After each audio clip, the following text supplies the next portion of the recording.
जो आदरणीय जीतन राम मांझी को मानते हैं, हम पार्टी को मानते हैं। यह विधानसभा ऐसा विधानसभा है जहां से हमारे नेता आदरणीय जीतन राम मांझी जी का राजनीतिक जीवन का सफर शुरू हुआ था। 80 में पहली बार यहां से विधायक बने थे, तो यहां के लोगों से उनका बड़ा गहरा लगाव है।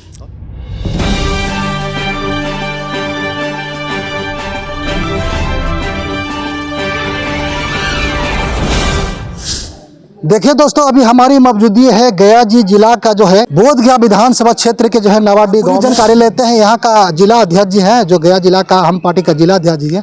वो गांव-गांव जाकर लोगों को बता रहे हैं कि जो है 22 जो है जून को जो है परिवर्तन सभा का आयोजन किया जा रहा है। उस सभा में आप लोग उपस्थित होइए और जो है समस्या है सुनाने का प्रयास कीजिए। मेरे साथ जो है जिला अध्यक्ष जी हैं। सबसे पहले तो मेरे चैनल में स्वागत है सर।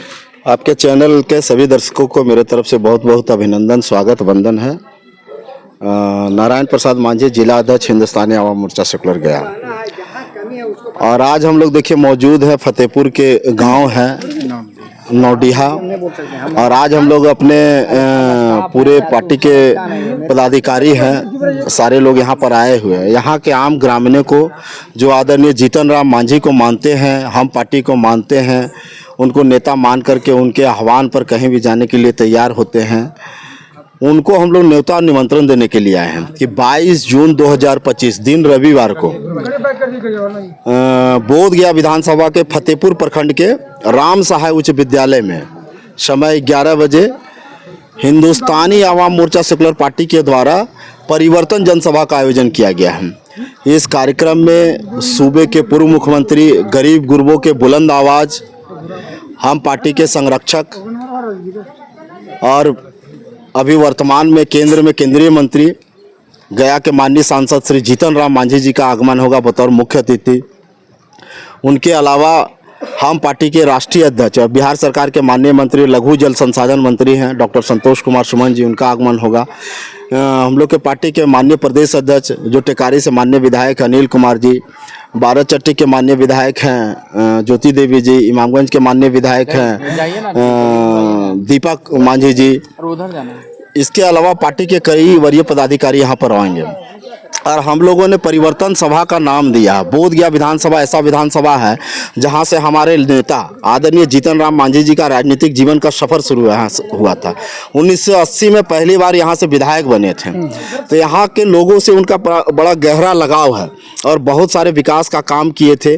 उस समय यह सुदूरवर्ती क्षेत्र था जहाँ लोगों को, आज तो सड़कें बन गई है, नीतीश कुमार जी के मुख्यमंत्री काल में आज सड़कें बन गई है, लेकिन उस समय लोगों को जाने के लिए सोचना पड़ा था। उस समय विधायक थे और उस समय उन्होंने बहुत सारा काम किया था, तो इस क्षेत्र से गहरा लगाव है। 1980 के बाद यहाँ से जाने के बाद अभी वर्तमान में देखिएगा कि आरजेडी के लगातार यहाँ से विधायक बने हैं, लेकिन यह दलित सीट है, आरक्षित सीट है। बाबा साहब डॉक्टर भीमराव अंबेडकर का जो जी के द्वारा जो संविधान में प्रावधान दिया आरक्षण का, उसके तहत दलित सीट यह बनी है और उस सीट से जीत करके दलित के प्रतिनिधि बने हैं यहाँ के माननीय विधायक। लेकिन आप घूम रहे हैं, आप देख रहे हैं घरों की दशा क्या है, आप देख सकते हैं। हम तो कहेंगे आप लोग दिखाइए। आज भी लोग यहाँ अपने कैसे उनका रहना सहना है, घर के लिए आज भी वो कहीं न कहीं जद्दोजहद कर रहे हैं। उनके बच्चों को शिक्षा कैसे मिले, पढ़ाई कैसे हो, इसके लिए जद्दोजहद कर रहे हैं। माने मूलभूत सुविधा है, रोटी कपड़ा मकान के लिए आज भी वो लड़ाई लड़ रहे हैं और टकटकी लगाए बैठे हैं कि कोई प्रतिनिधि आएगा उनके दरवाजे पर और उनका ये जो समस्या का समाधान करेगा। गली नली की वही समस्या, पानी पीने की वही समस्या है। तो हम कहना चाहेंगे ऐसे लोग जो लगातार यहाँ पर कुंडली मार करके बैठे हुए हैं, दलितों को सीट से जीत करके जाते हैं, लेकिन दलितों के बस्तियों में जब काम करना है, उनके घर छत बनाना है, उनके लिए आशियाना बनाना है, उनके गांव में गली नली बनाना है, उनके बच्चों को पढ़ने की व्यवस्था करना है, जब ये बातें होती है तो ये भूल जाते हैं। वोट के समय हाथ जोड़ करके आते हैं, कहते हैं कि हम दलित हैं, आपका भाई है, आपका बेटा है, लेकिन जब काम करने की बारी आती है तो यही लोग अपने हिसाब से भेदभाव करना शुरू कर देते हैं कि ये उस दल के मानने वाले हैं, ये उस समाज के हैं, ये हमको वोट नहीं दिए हैं। तो आप जनप्रतिनिधि है, जीत करके यहाँ से गए हैं, आप सबके माननीय विधायक हैं, लेकिन आप भेदभाव करते हैं, जात पात देखते हैं, तो ऐसा नहीं चलेगा। हम लोग जनता का मन को पढ़ा है, हम लोगों ने यहाँ के आवाम का मन है कि यहाँ बदलाव होना चाहिए। जो लोग कुर्सी पर बैठे हुए हैं, लोगों की नुमाइंदगी करने के लिए, उनकी आवाज़ को बुलंद करने के लिए, वो कहीं भेदभाव पक्षपात में कहीं न कहीं घेर करके और उसी में माने आगे बढ़ रहे हैं। इसीलिए हम लोगों ने 22 जून को जो बुलाया है जनसभा, इस जनसभा में पूरे विधानसभा क्षेत्र के तीनों प्रखंड से हजारों लोग आएंगे और अपनी चट्टानी एकता का परिचय देंगे और आदरणीय जीतन राम मांझी जी के नेतृत्व में उस दिन संकल्प लेंगे कि बोधगया विधानसभा में इस बार परिवर्तन हो के रहेगा। और जो लोग अवसरवादी लोग हैं, जो जनता को ठगने का काम किए, छलने का काम किए हैं और कुर्सी पे बैठ करके मलाई खाने का काम कर रहे हैं, वैसे लोगों को बेदखल करने का काम करेंगे। आपके माध्यम से हम बताना चाहेंगे कितना हास्यास्पद है। अभी हम पार्टी के राष्ट्रीय अध्यक्ष आदरणीय डॉक्टर संतोष कुमार मांझी जी हैं, लघु जल संसाधन के मंत्री हैं और उनके बने हुए जब से बने हैं लगभग 600 से ज़्यादा परियोजना पूरे गया जिले के 24 प्रखंड में जो भी सिंचाई से संबंधित योजनाएं हैं, किसानों के लिए है, मजदूरों के लिए है।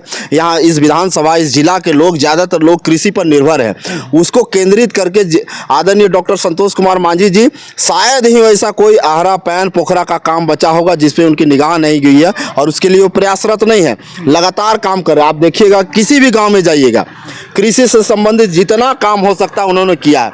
लेकिन यहाँ के माननीय विधायक और उनके जो कार्यकर्ता हैं, उनके दल के जो कार्यकर्ता है, वो सीला पट लेकर के और सीना ठोक रहे हैं कि ये काम कुमार सर्वजीत जी कराए हैं। ये अपने आप में कितना बड़ा हास्यास्पद है। ना आप उस विभाग के मंत्री हैं, ना आप सरकार में हैं।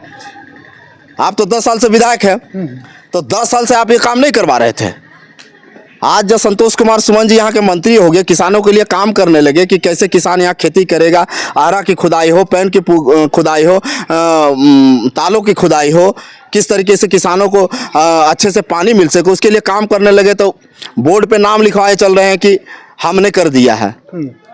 तो ये तो उनका श्रेय लूटने वाला है। लोग पहले पता नहीं क्या क्या लूटते थे, वोट लूट लेते थे, आज श्रेय लूटने का काम कर रहे हैं, दूसरे काम को अपना कह रहे हैं। तो आप समझ सकते हैं कि विधायक की क्या मानसिकता है, उनके कार्यकर्ताओं की क्या मानसिकता है। तो लोग इस बात को भली भांति समझ गए हैं, अब इनके झांसे में आने वाले नहीं हैं। और 22 तारीख को जो जनसलाब उबड़ेगा जीतन राम मांझी जी की उपस्थिति में, डॉक्टर संतोष कुमार मांझी जी के उपस्थिति में, वह जन सैलाब कहीं न कहीं न परिवर्तन की रूपरेखा तय कर देगा। उस दिन से उद्घोष होगा परिवर्तन का और बोधगया विधानसभा में परिवर्तन होके रहेगा। और हम लोग एनडीए के पार्ट है। पिछली बार यहाँ से हरि मांझी जी उम्मीदवार हुए थे, बहुत कम अंतर से यहाँ से हार गए थे। लेकिन इस बार हम लोग की चाहत है, हमारे कार्यकर्ता चाहते हैं कि जीतन राम मांझी जी के नेतृत्व में एनडीए में यह सीट हम पार्टी के खाते में यदि आती है तो हम लोग फिर से यहाँ का बेटा, यहाँ का भाई, जो गरीब गुरबों के बीच में रहने वाला गरीब का बेटा यहाँ से चुनाव जीत करके जाएगा तो उनके यहाँ बैठ के खाना भी खाएगा और उनका काम भी करेगा। और जीतन राम मांझी जी का जो सपना है, जो उन्होंने 1980 में विधायक बनने के बाद जो काम किया था, जो अधूरा रह गया था, उस काम को पूरा करने का काम करेंगे। जो सपना यहाँ के लोगों ने देखा है, जो गरीब गुरबे दलित पिछड़े अल्पसंख्यक है, जो सपना देखा है कि उनके गांव में भी विकास का काम होना चाहिए, स्कूलें बनने चाहिए, उनके बच्चों को भी पढ़ने का मौका मिलना चाहिए, उनके बच्चे भी अच्छी शिक्षा मिले, वो भी बड़े बड़े पदों पर जाए, डॉक्टर बने, इंजीनियर बने, उनका यह सपना पूरा होगा। और आप जाइए इमामगंज, चलिए हम आपको दिखाते हैं। हम लोग के दल से वहाँ से 9 साल से विधायक आदरणीय जीतन राम मांझी जी, अभी वर्तमान में है दीपा मांझी जी। शायद ही कोई ऐसा सड़क मिला होगा जो आपको माने एकदम पूर्ण रूप से स्वस्थ और इतनी अच्छी सड़कों का हाल है कि आप कह नहीं सकते हैं। और लगातार जीतन राम मांझी जी का ये रहा है, वो काम करने पर विश्वास करते हैं। संतोष मांझी जी का ये विचार रहा, काम करने पर विश्वास करते हैं।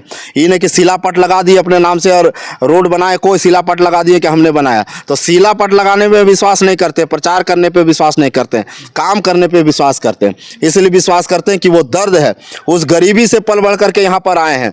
गरीब कैसे खाता है, पीता, कैसे संघर्ष करता है, उनका दर्द को वो जानते हैं जीतन राम मांझी जी। इसीलिए पार्टी बनाए हैं और 80 साल की उम्र में आज भी पूरे बिहार नहीं पूरे भारत में घूम घूम करके दलितों को जगाने का काम कर रहे हैं, उनके हक को, आवाज़ को उठाने का काम कर रहे हैं। किसी तरह का शोषण अत्याचार होता है तो उसको कहीं न कहीं उसको देखते हैं और उसके लिए कहीं न कहीं न्याय की लड़ाई लड़ते हैं। तो ऐसे नेता है, कुछ लोग बन गए हैं। जीतन राम मांझी ऐसे थोड़े ना थे कि उनके पिता बहुत बड़े क्या कहते हैं उसको, माने साहूकार थे या जमींदार थे या फिर बहुत दबंग व्यक्ति थे, वैसा तो नहीं थे। मेहनत मजदूरी करते थे, मेहनत मजदूरी करके पढ़ाया, वो नौकरी किए, लेकिन उनको लगा कि मेरा समाज है, दलित समाज आज भी कहीं न कहीं पिछड़ा है।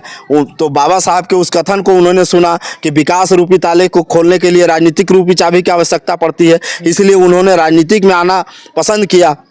और 44 साल से देख लीजिए, पूरे गया जिले के विभिन्न विधानसभाओं में जाके प्रतिनिधित्व कर रहे हैं। अभी गया से सांसद बने हैं, पहली बार एक सांसद बने हैं कि 6 महीना 9 महीना बने हुए हैं, और गया के कायाकल्प करने के लिए एक से एक बड़ी परियोजनाएं गया में लाने के लिए काम किए हैं। आप लोग को भी जानकारी होगा, बोध गया कॉरिडोर का मामला हो, विष्णुपद कॉरिडोर का मामला हो, क्या कहते हैं इंडस्ट्रियल कॉरिडोर का मामला हो, टेक्निकल सेंटर बनने वाला है, कई आरओबी बनने वाला है, और लगातार वो काम कर रहे हैं कि यहाँ के जो लोगों ने जो भरोसा जीतन राम मांझी के ऊपर, संतोष मांझी जी के ऊपर जो भरोसा बना करके उनका अपना वोट दे करके उनको बनाया, सांसद बनाया, मंत्री बनाया, तो उनका काम हम करें, और जब उनका काम करेंगे तभी उनके दरवाजे पर जाएंगे, नहीं तो दोबारा हम लोग वोट मांगने नहीं जाएंगे। तो काम करने में हमारे नेता विश्वास करते हैं और हम लोग संघर्ष कर रहे हैं। तो यही सारी बात है, इसीलिए हम लोग आम जनता से अपील करने के लिए आए हैं कि 22 तारीख को अपने लोकप्रिय नेता जीतन राम मांझी जी के हाथों को मजबूत करने के लिए, और उन्होंने जिस लड़ाई को छेड़ा है उसको अंजाम तक पहुंचाने के लिए आप लोग वहां पर भारी से भारी संख्या में फतेहपुर के राम सहाय उच्च विद्यालय में आइए और अपनी चट्टानी एकता का परिचय देते हुए दिखा दीजिए विरोधियों के, जीतन राम मांझी विरोधियों को दिखा दीजिए कि हम लोग जीतन राम मांझी जी को मानने वाले हैं, उनके नेतृत्व में चलने वाले हैं, और वो जहां कहेंगे उनके साथ हम चलेंगे। और इस बार हर हाल में बोध गया विधानसभा में बदलाव होगा और एनडीए के उम्मीदवार यहाँ से जीतेंगे, और यहाँ का अधूरा सपना, यहाँ के लोगों का अधूरा सपना पूरा होगा। तो देख ही रहे हैं कि मतलब जो भी यहाँ लोग हैं, ग्रामीण जनता है, न रोड सही से, न नली सही से, न गली सही से, न भी इंदिरा आवास की सुविधा नहीं सही से। तो बस समझिए कि 10 साल से अब क्या बोल के लोगों को ठग के और राजनीति में यहाँ का विधायक बने हुए हैं, हमको नहीं समझ में आता है। और देखा जाए कि जिस स्थिति में ये क्षेत्र जो जितना सुधर है, हमको तो नहीं लगता कि इतना समय में भी इतना कम डेवलपमेंट होना ये बहुत ही अफसोसजनक बात है। और आज 10 साल हो गई उनको सत्ता में रहे हुए, तो हम समझते कि बदलाव जरूरी है, इसीलिए हम लोग परिवर्तन जनसभा रखे हैं। 22 तारीख को हमारे बिहार सरकार मंत्री डॉक्टर संतोष कुमार सुमन और भारत सरकार केंद्रीय मंत्री MSME माननीय श्री जीतन राम मांझी जी आएंगे, और हम समझते हैं कि उस दिन हजारों हजार के भीड़ लोग रहेंगे और उस भीड़ को सुनेंगे, और इस बार यहाँ पे परिवर्तन होगा। धन्यवाद। तो इस तरह वीडियो देखते रहिए मेरे दोस्तों। अगर वीडियो अच्छा लगता है तो शेयर कीजिए। तब तक के लिए धन्यवाद।